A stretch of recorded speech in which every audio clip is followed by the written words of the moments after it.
আচ্ছা বলেন তো, একতরফা ভালোবাসা কখনো হয়? হয় না। একতরফা ভালোবাসা কখনোই হয় না। ভালোবাসা হতে হয় দুই তরফ থেকে। মনের মিলন হতে হয় দুইটা একসাথে।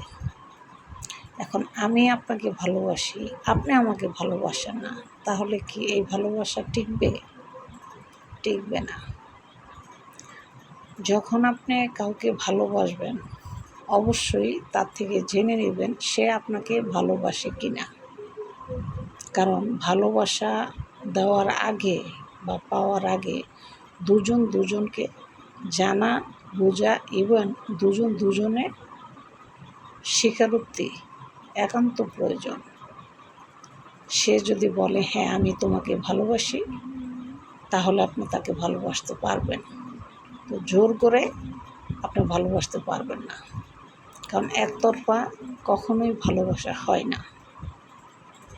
আর একতরফা ভালোবাসায় কখনোই সুখ আসে না।